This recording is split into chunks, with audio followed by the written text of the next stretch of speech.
दोस्तों, उत्तर प्रदेश सरकार के मातहत काम करने वाले अधिकारियों में एक होड़ चल रही है। क्या होड़ इस बात की कि रिटायरमेंट के बाद अपने भविष्य को सुरक्षित कैसे कर लिया जाए।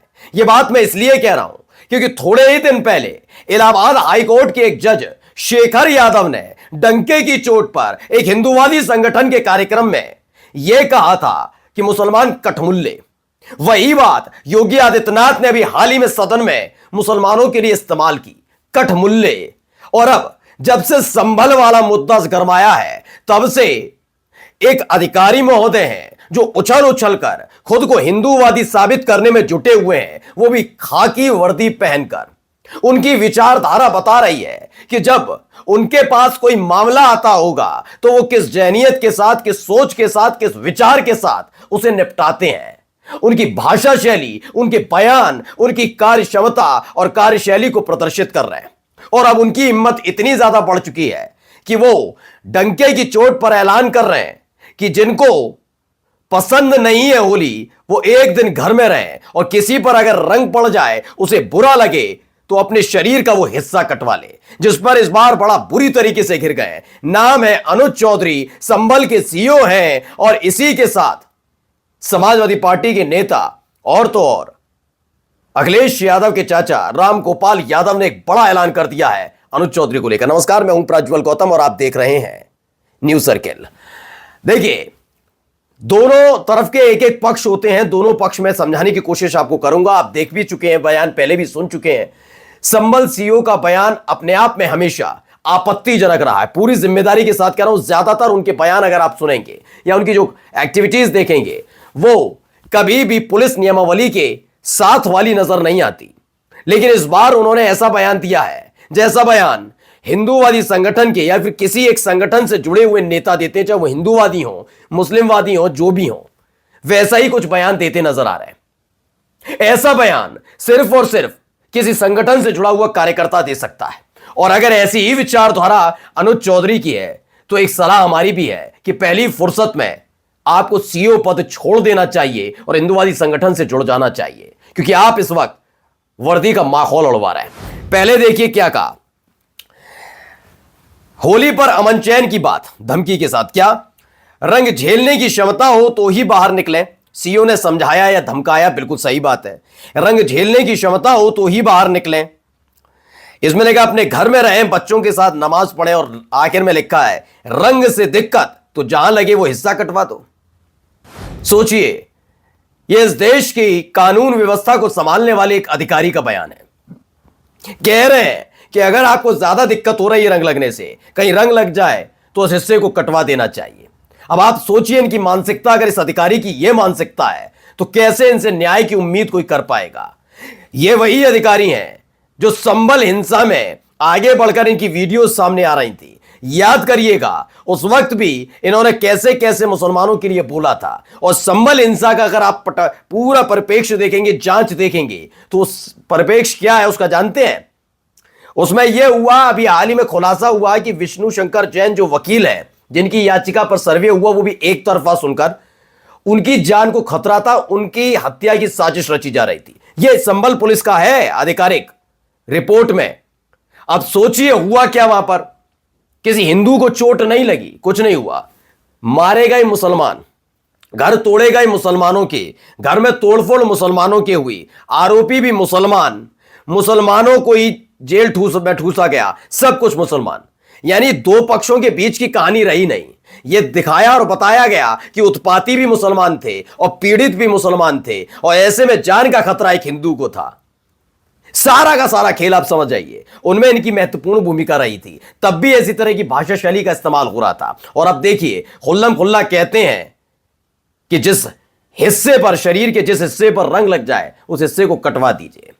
ये शांति व्यवस्था स्थापित करने वाले संभल के सीईओ श्री 1008 अनुज चौधरी हैं। फिलहाल इनका एक और बयान है, पहले वो बयान सुनिए।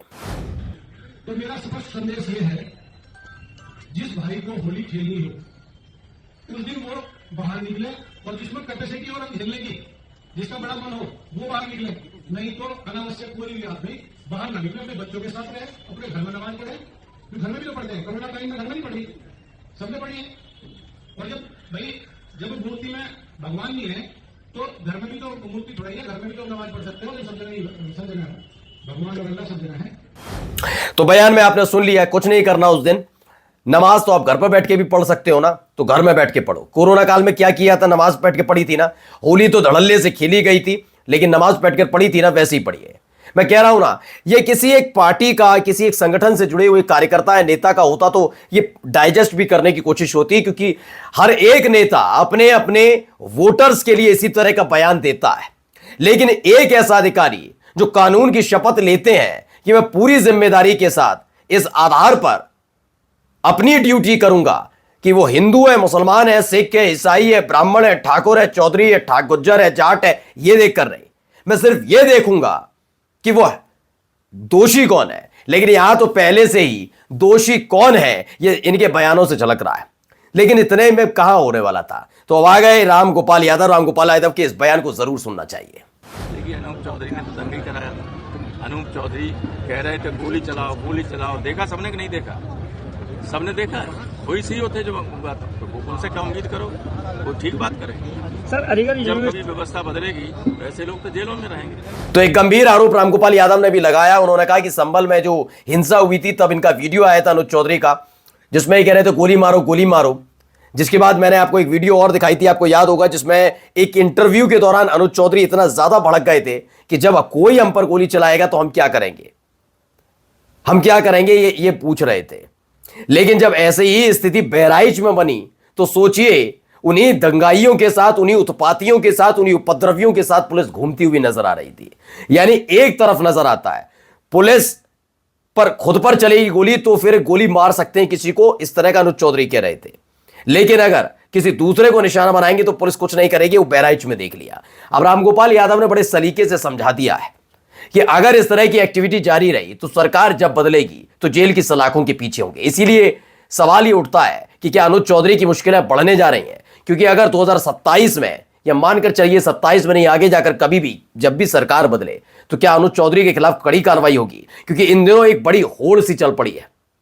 हाल ही में कई आपने जज भी देखे होंगे जो लगातार अपनी तरफ से फैसले सुनाते रहे, बाद में जाकर उन्होंने भारतीय जनता पार्टी ज्वाइन कर ली। ऐसे ही शेखर यादव को देख लीजिए, इलाहाबाद हाईकोर्ट के जज हैं जो मुसलमानों को कठमुल्ला कहते हैं। क्या उनसे उम्मीद करते हैं कि वो फैसला निष्पक्ष होकर दे पाते होंगे? ये अनुज चौधरी हैं, जब इनके पास कोई मसला आता होगा क्या आप उम्मीद कर सकते हैं निष्पक्ष होकर देते होंगे?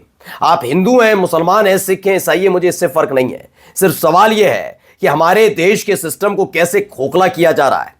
बात हिंदू मुसलमान की नहीं है। अगर एक मुस्लिम व्यक्ति जो अधिकारी है वो इस सोच के साथ अपनी ड्यूटी करता है कि अब्दुल रहमान, शाहरुख, सलमान सारे निर्दोष हैं और हिंदू सारे के सारे दोषी, तो वो भी अपने देश के साथ विश्वासघात से कम नहीं है, क्योंकि आप उस देश के सिस्टम को हिलाकर रख रहे हैं जबकि पीड़ित को ही दोषी बना रहे हैं। ऐसे में खुला तौर पर जब किसी इलाके का सीओ खुले तौर पर मुसलमानों को, एक समुदाय विशेष, किसी भी समुदाय को नसीहत देने लग जाए और यहां तक कह दे कि अगर रंग लग जाए तो शरीर का हिस्सा कटवा लीजिए, सोचिए उस अधिकारी की सरपरस्ती में अगर वो त्योहार मनाया जाएगा तो वहां दूसरे पक्ष जिसके साथ खड़े होकर वो ये बयान दे रहे हैं, उनके हौसले कितने बुलंद होंगे। नमस्कार।